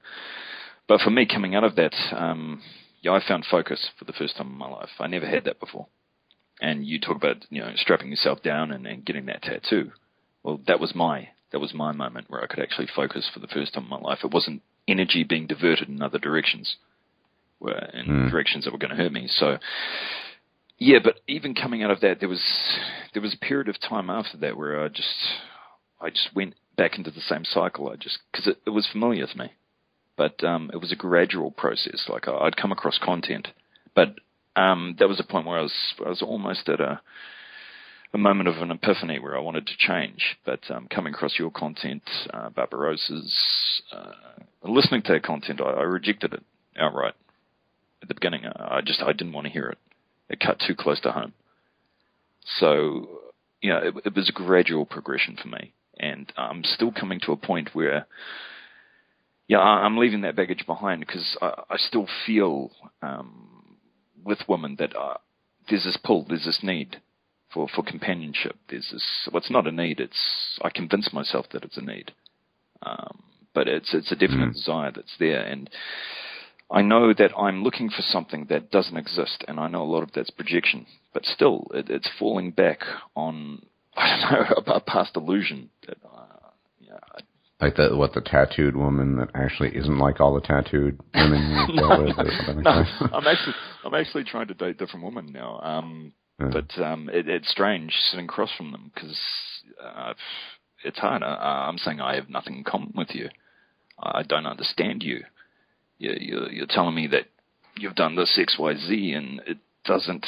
It's from a completely different background. So you can imagine someone coming out of jail and then trying to reintegrate back into the upper echelons of society. It's like a bull in a china shop. So it's like starting from scratch again for me. So yeah. It's difficult. Yeah, I mean, but what about the way women react to your physical prowess? I mean, that's certainly you get positive interaction on that level. Yeah, sure. I mean, I built my body up, and that was due to coming out of that coma. And I went into that coma because of a viral infection of the heart, so it was like an unseen enemy, and nobody could trace it. Nobody knew how it happened. So me building my body up, that was me basically preparing myself for another attack. So that's how protected myself. So I got to that stage. So now it's at the point where I do get a lot of attention from females as a result of that. So when I'm interacting with females, it's the first thing they see and it's the first thing they react to, and it's positive. At the same time, there's still a great many hoops that I have to jump through in interaction with females. Like I say, you're sitting there, you're a sponge. They're talking at you. They have these expectations of you in terms of you've still got to tick these boxes in terms of income, in terms of what you do for an occupation, in terms of what your social circle is like, other superficial things, or what I deem superficial. So, I mean, so have you not yet really developed a particular filter? I mean, for me, if I'm interacting with a woman, and like I said, I don't go out on dates, but if that conversation comes up about my income or something, I just tell them. And, I don't hold back. When I talk to women, I'm very, very hardline. I'll sit down there. I'll give her a life coaching session. I'll break it down for her. I don't want to walk away from that interaction without her being pulled up on her shit. So women do not take kindly to that, but it's a very interesting reaction, and I love it because it's like a deer in the headlights. And I've said to a woman recently, I said, no man, and I'm betting this, no man has ever talked to you like this before, has he? She just sit there just nodding her head. No man's talked to me like that before. She didn't say it out loud, but she was nodding in terms of body language. I said, isn't that amazing? I said that you can sit here and play the victim and nobody will call you out on it. So while I am, how does it feel? And they don't know how to process it because they've never been spoken to in that fashion before. It's astonishing to me. Yeah, but I mean, you're looking for companionship or long-term or something like that. I mean, but the sexual aspect, because you're an exceptional physical specimen. I mean, you probably, even with these women that you're sort of turning off with your verbal cues, you probably still could fuck them if you wanted to. Oh yeah, I mean they come back to me. They take some time to process what I've said, but I really hate what you said, but I sure still want to suck your dick. Yeah, but I mean, I'm in the same boat as you, and I don't want what I had before. I want something more, and I don't know what that. Well, I have a fair idea of what that more is, but it's. Again, well, I know exactly I'm pretty sure I know exactly what I want. I mean, that's one things I've taken time to think about. Yeah, and and I envy that because you've gotten to a position where you can rationalize it and break it down to exactly what you want. Doesn't mean that it's possible to be realized. That's the thing. I mean, knowing what you want, I don't think what I want is actually removed from reality. I just think it's very difficult to obtain. Because most women, I mean, realistically speaking, right? Most women, they want to get married, they want to have children, all this stuff. I just want someone to hang out with, play games with. I mean, the sex isn't terribly important. Maybe, I guess, have sex, but just hang out with, talk with, spend occasionally time with, not too much time, because then you get overload.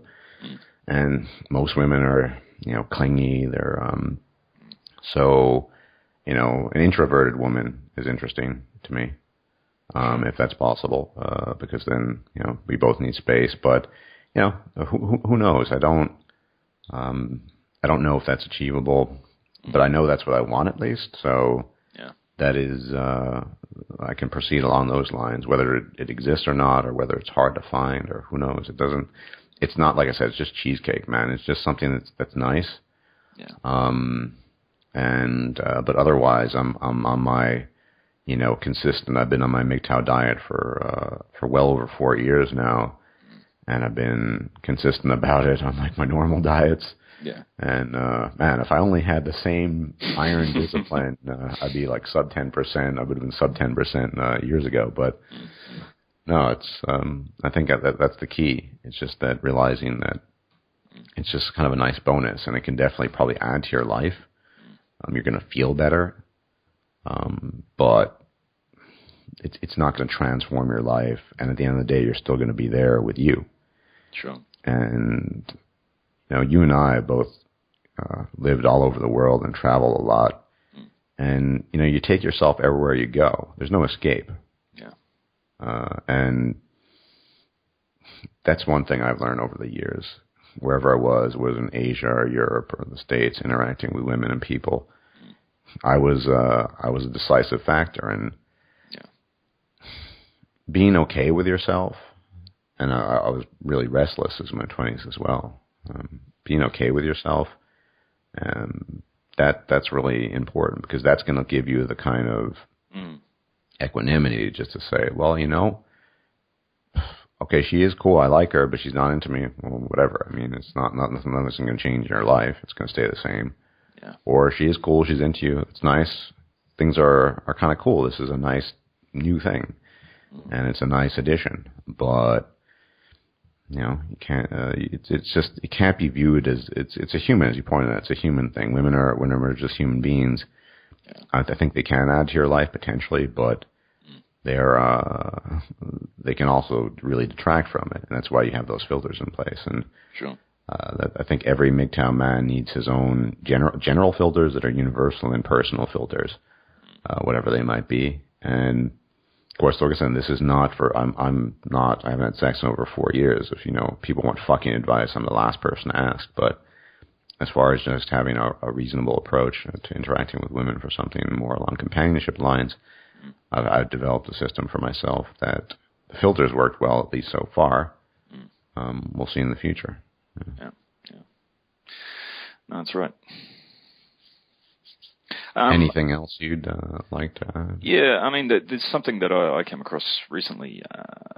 It's a few different articles stating that, I guess, because we live in a society where sex is increasingly scarce for a lot of men, and that's due to they don't have the right social circle, or don't have the right financial situation, whatever, a number of different things.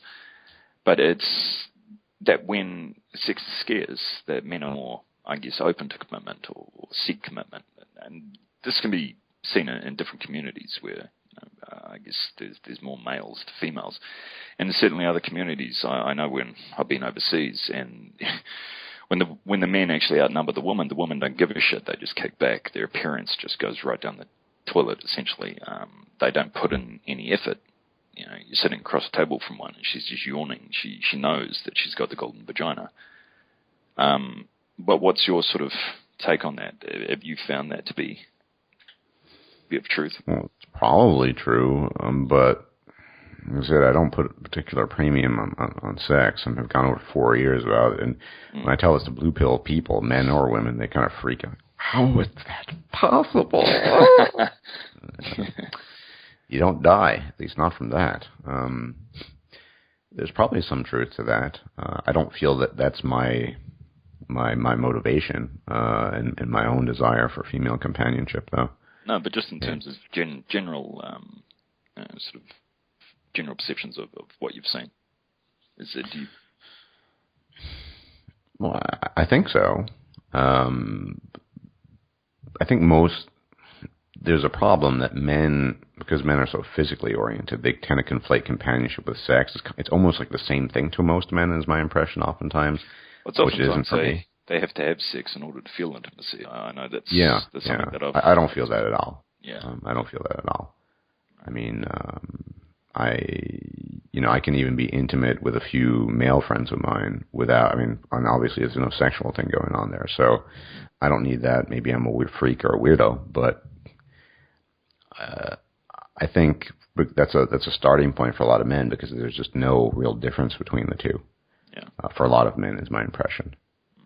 So well, it's interesting over the last few years that I've found that I've gotten a lot more from interactions with men, just in terms of substance.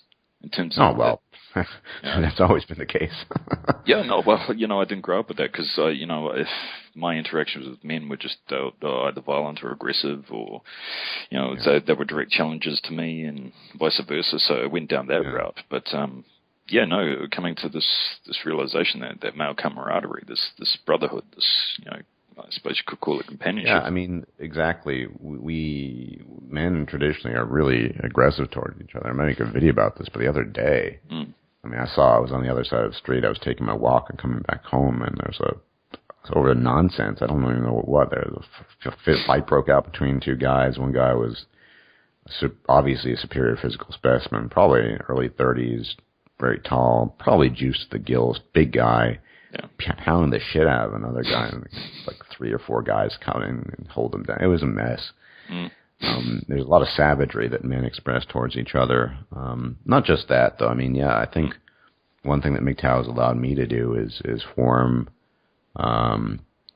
basically much closer bonds with certain men, at least, red pill-minded men, than I had been in sort of previous male blue pill relationships or friendships, or however you want to term it. Yeah. So, in a way, a lot of the things that I used to think I could only get from women, I get them to a large extent, not completely, from men. That said, and I've had this discussion with Nico a couple of times, there's something about female touch, and I'm not talking about the sexual thing. That obviously it's biological. It's just different, and that's something that I think is sort of universally desirable to men. But as far as sort of just emotional and mental connection, yeah, it's much better results from that from men, and those are things that I used to only attribute to being possible with women. I could only get X, Y, Z from women. Never would talk about those. Men tend to talk about shop a lot. Not just shop talk work, but just the things that they're doing. Yeah. Oh, what are you doing? I'm working on my carpentry. Exchange of knowledge. Yeah, and that's, I mean, I'm all about that too. But it's rare that we kind of sit around and talk about our feelings, and we don't emote the same way that women do as well. I mean, in my interactions, I'm actually trying to, women for some reason, or for their good reasons for it, but we would go beyond the lengths of this discussion. They just want to talk about their feelings. They're not trying to find a point of origin and trying to trace it back. When I talk about my feelings, when I'm feeling something with someone, I want to understand where it's coming from, and I want to be able to regulate that feeling, whether it's good or bad. I don't want to just have a nebulous talk about, let's just talk about our feelings. I want to specify it, and I think if you can get into a kind of friendship or a relationship with a male that allows you to do that, it tends to be emotionally much more productive than interacting with women, because women are not interested in that point of origin. They're not really interested in understanding the causes. They just want to emote. Yeah. And one thing that men bring to the table in emotional interaction, I find, is because they're interested in cause and effect, they want to identify what's going on. So they can, if it's a problem, they can fix it. Or if it's not a problem, at least, you understand the mechanisms of what's going on. And that's something you really can't get from women oftentimes. They speculate a lot. They don't really care. It's just about emoting. That as long as you can emote, that's great. Yeah. And for me, emotional expression is a controlled experiment that it's useful. As the High Lord biochemist, who doesn't appear that often, hopefully we'll get him on soon again, put it once, emotions are a useful servant, but a terrible master. And I think that's kind of the difference between interacting with women and men, or the way women interact with each other too. That is, if men interact emotionally at all, and that's not very common. But as you pointed out, it can be very rewarding, and I find it is more beneficial because I gain more from it in a sense that I used to just only attribute to women when it wasn't even the case at all with women. So. I mean, it's opened up so many doors for me, just in terms of, different business opportunities, in terms of, different relationships, relationship opportunities, social opportunities, everything right down the line. So, establishing those networks with men has been vital. So, I mean, we have a lot of guys online, and, I suppose I've been in that boat because I haven't really made contact with that many people. I've made contact. Well, I still think caution is a byword. I don't just reach out to people randomly.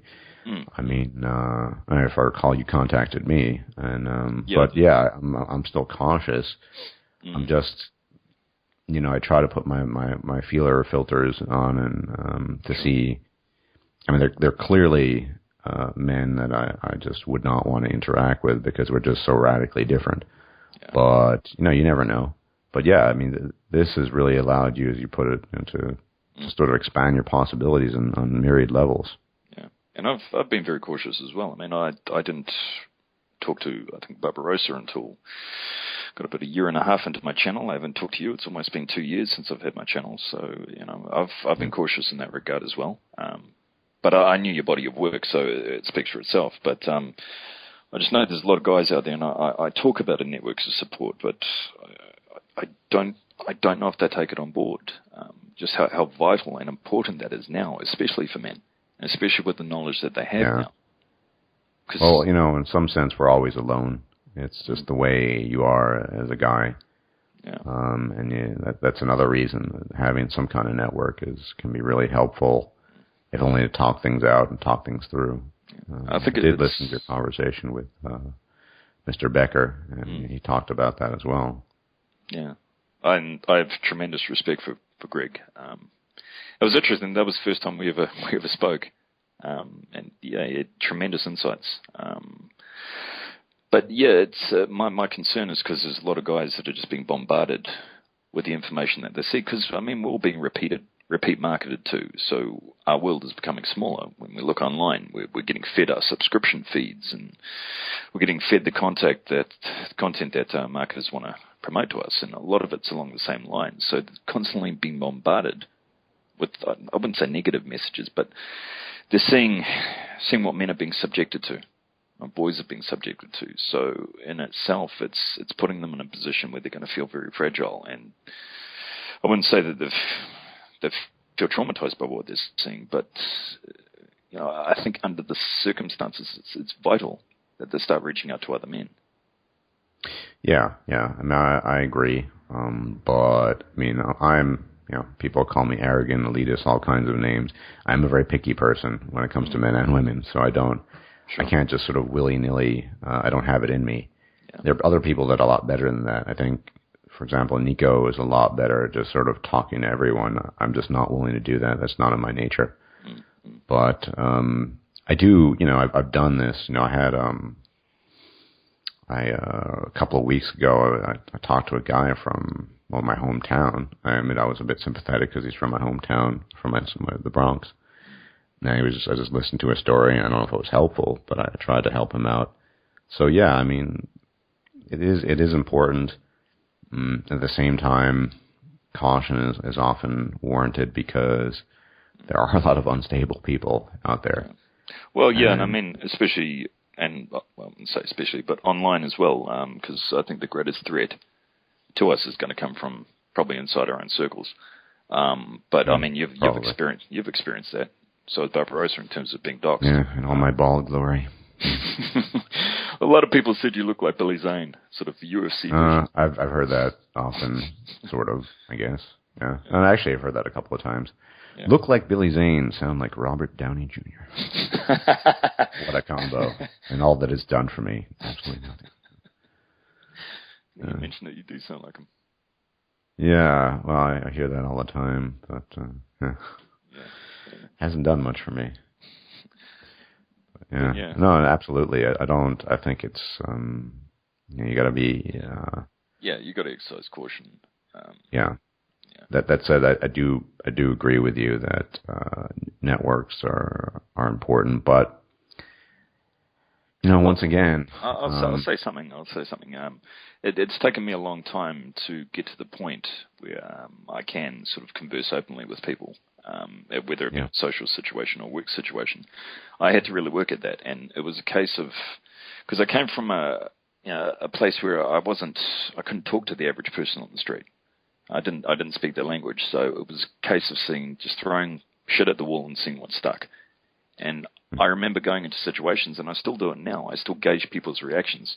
I'm shaking someone's hand. I'm looking into their eyes and wondering, do they accept me in the social circle? Do you accept me coming? And it isn't me seeking their validation. It's just, I came from a different background, so I'm just gauging whether they sense that I come from different, that they can pick up on that. You know what I mean? So I've had to train myself to get to the point where I can interact with people and, work within business environments and social situations. Yeah, well, you have to be a lot more social than I do, in terms of work and. Yeah, a lot of that is a burden as well. It's people that have agreed. People that I've known in the past, but yeah. Yeah, I don't. I tend to socially interact where it's sort of appropriate, where I want to, not so much when a lot less so when I have to, although it does occur. But yeah, I mean, I definitely see your point there. It's a tough game to run. On one hand, being open to kind of relationships with men, in interpersonal relationships with men, at the same time exercising caution, especially if they're blue pillars. I mean, I generally, I have blue pill friends, and I maintain them at arm's length. Sure. I'm still friends with them, but I don't, I don't talk about certain things with them. And that's the best way. You keep them at a distance, and so they can't get too familiar with you, so they can't exert peer pressure on you and all the rest of it.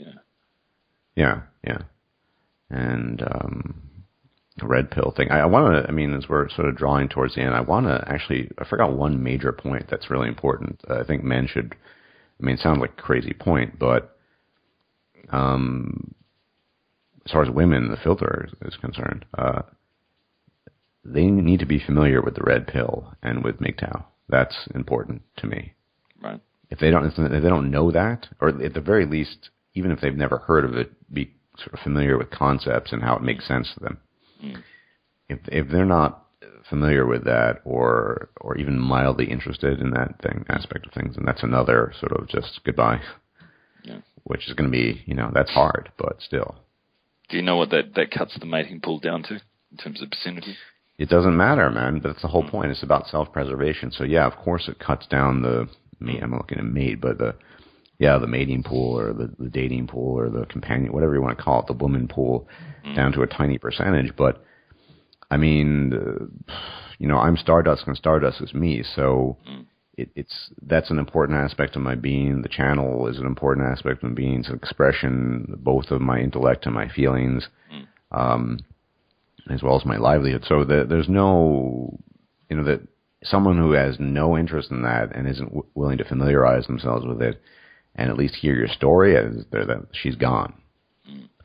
It cuts it down to what, like half a pinky worth of women out there, but it doesn't really matter because you gotta maintain those filters for the purposes of self-preservation. Sure. And and someone who's just not even vaguely familiar with MGTOW, they're just going to bring all this sort of blue pill nonsense that I just have no tolerance for, and they're going to expect you to kiss their ass and pedestalize them, and I just don't. Yeah. I don't have the patience for it. It's not that I'm insisting that I'm right. I'm willing to have a discussion about certain things, but they need to be at least open-minded enough to investigate and be interested on stuff at that level. So to me, that's another filter. So I've talked to different women about it. I haven't mentioned the actual acronym, but of course I've discussed at length different risks and scenarios for men and sort of, popular stories as well of things that are affecting men. But what I find with these women, they'll just agree with whatever point I raise. They're probably just doing it for the sake of doing it. They don't really actually exactly. Agree.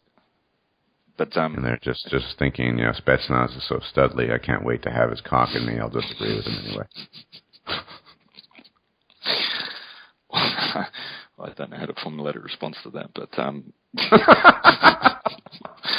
don't have to. I was going through women's minds there. Well, yeah, I mean, you're absolutely right, and you can read it, you can gauge it. So and I'm not saying that I'm looking for a mating partner or whatever. I'm throwing it out there that this is a desire that I have. This is something that I may want to pursue actively. I mean, I'm engaging with women at the moment, but I've always engaged with women. But I'm just saying that this is something that, guys online need to start talking about, because it's important. Because if we don't, we're just invalidating that desire. We don't want to do that because it's just shutting down discussion. We're not robots. We're not, we have desires. We have wants. Well, I've always liked transhumanism. I've always had a fascination with it, but I don't think you're part cyborg. Maybe you're right. Yeah, no, I think women. I mean, if they just sort of nod their heads mindlessly, then that's a bad sign. But someone who's actually watched a few of my videos, who knows my positions on things, that and actually can observe things in their own world. The feminist absurdities are good.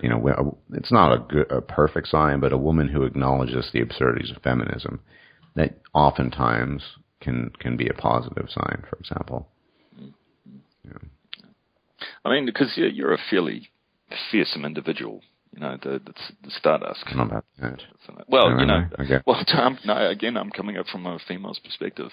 I mean, let alone a man who would just drop into the conversation about the gender wage gap, and it brings a woman to tears.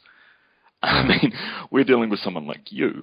It was just, pure unadulterated truth. So it's... Okay, I can give you a little anecdotal story. I mean, I've been told in conversation by women that I am intimidating. Yeah. But, whether I am or not, I don't know. I guess if that's their impression, that's their impression.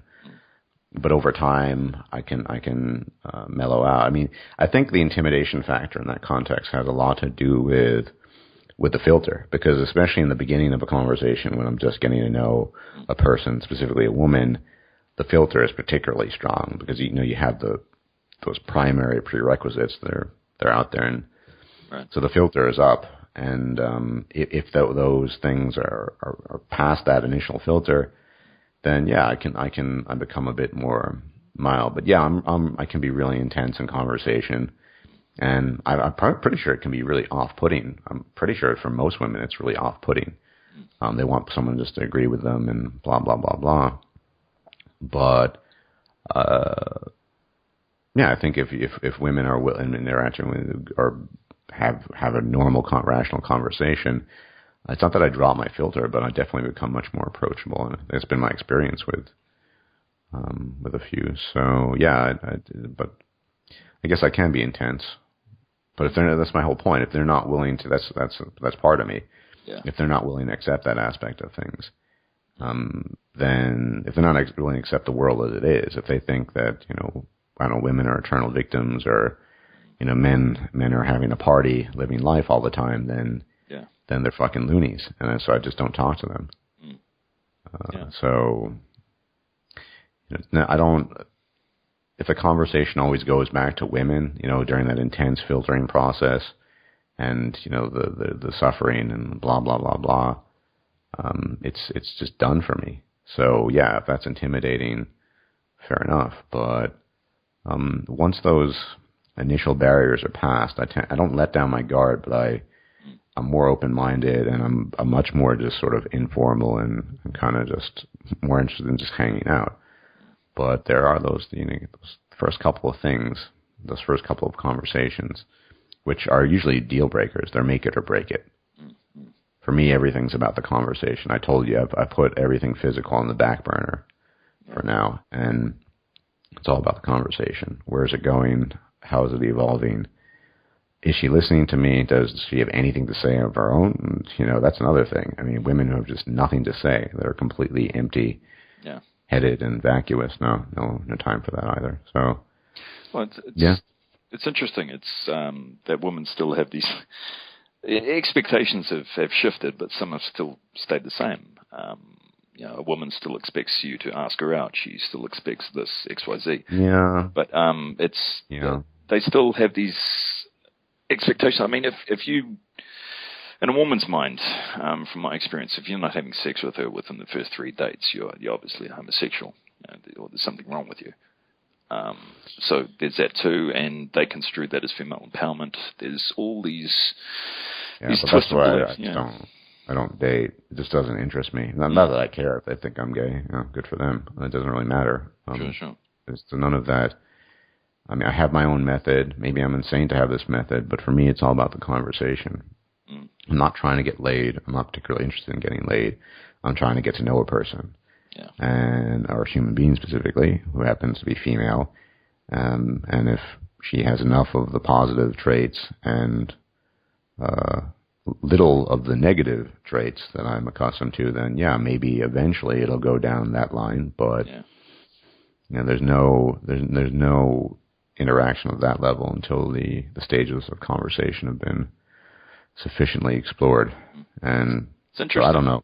It's interesting that you're fitting the stereotype that women put out there of what they want in an ideal partner. Do you realize that? Yeah, I've thought about that. I don't fucking care though. I mean, I'm not saying. I'm just saying that what they say, what a woman wants, and what she says. Well, I know most. Look, I know female mechanics and all that stuff, but I've never, to be honest, it's weird. I've never been the kind of guy. I've never had a one night stand. I've never I've had a bunch of sexual partners, but it's never been just one off. Let's just fucking hit the sack and fuck. Never really interested me. Personally, I can't relate to it. I know a lot of guys can, but it just doesn't really interest me. It never really has, and even as I get older, it interests me less and less. Those kinds of casual, superficial sexual interactions. It does nothing for me. And the closest I've ever come to that were kind of funk buddies where the sex was pretty pitiful and I wasn't enjoying it, and it was just absolutely a waste of my time. So I think a lot of guys, and maybe I'm just speculating here, engage in that game just because that's what they're supposed to do, right? And maybe they don't want to do that. But for me, at my age, you just stop caring what other people, for the most part, think about you, what they expect of you, and you just do your own thing. So if I'm somehow playing into a role of what women say that they want, well, as long as I have my filters in check and I'm operating according to my system, I don't care. It's just a coincidence. Yeah. Well. So now we've come to this point. Anything, as we're winding down, since we've been at this for a while, anything else you'd like to add? No, it's just thinking that if discussion is moving in this direction, it'd be a welcome sight. I feel just because I get so many messages, I can't respond to all of them. It's just guys that are in this boat. So it's good that we can actually bring this up. That they're yeah. I mean, on a very final note, I'll say it this way: Who fucking cares what women want? You should care about what you want. And if what you want superficially somehow resembles what women claim they want, who fucking cares? Do what's going to work for you, what makes you content, what makes you feel comfortable. Yeah. I don't feel comfortable in superficial, annoying sexual interactions with women. I never have. I'm not interested in that. Never have been. And as I get older, even less so. And for me, it's about the conversation. And, maybe men think that's, pussy or fucking gay. And maybe women think that's pansy or unmanly. I don't fucking care. I do what I want to do, and I operate according to my own rules. And that's it.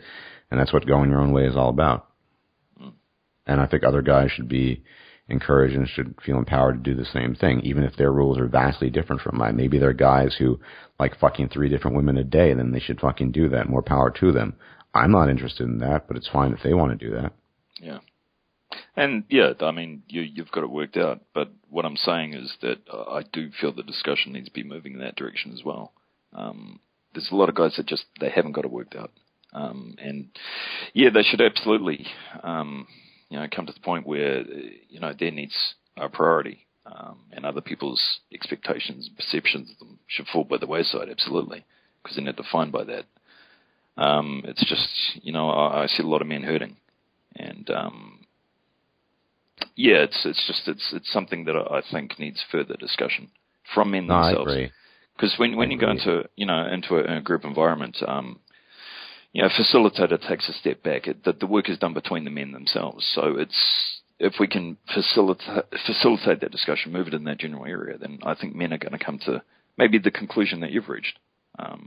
Maybe another conclusion. It doesn't really matter as long as it's men working together. It doesn't have to be my conclusion. I mean, I know everyone's some sort of dictator telling what no. It's just not true. I'm just saying you've got to find what works out for you and what's important to you. Like for me, it's being a gamer. So if you're not a fucking gamer and you're a girl, fuck you, piss off. Nothing against you as an individual, I guess, but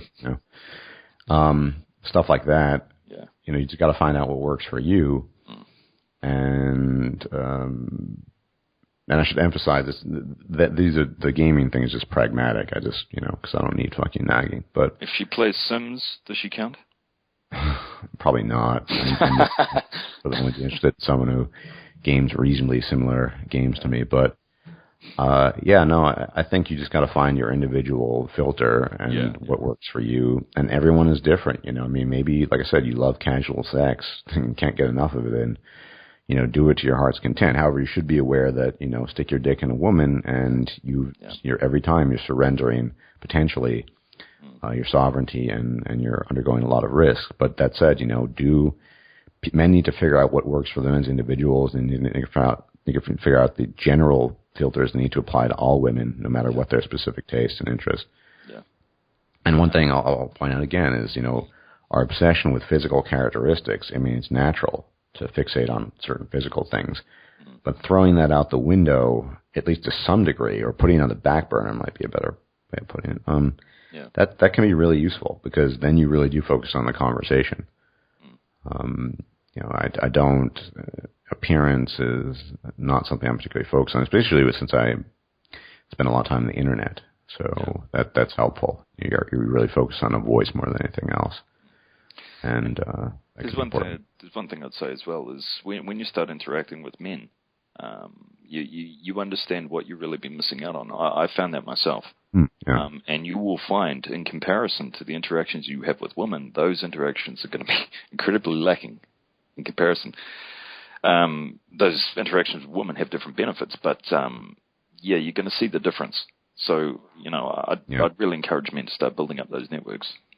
Absolutely. I totally agree with that. Yeah. Generally speaking, a lot more beneficial. All right, guys, we are going to end it for now, but I think we're all appreciative of Spetsnaz taking the time and appearing on MGTOW Talks. He's a great partner, a conversation partner to talk to. A lot of interesting experiences, and maybe I'm almost certain we'll be able to do a talk like this in the future, assuming I get my internet fixed.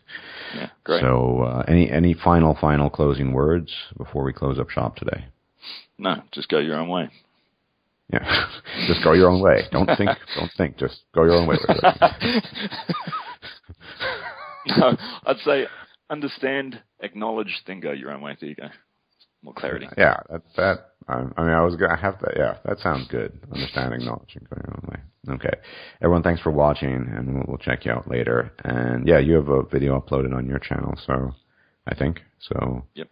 Everyone, check out Spetsnaz's latest video. I'll be doing that later. I haven't done it yet. And take care. Bye bye.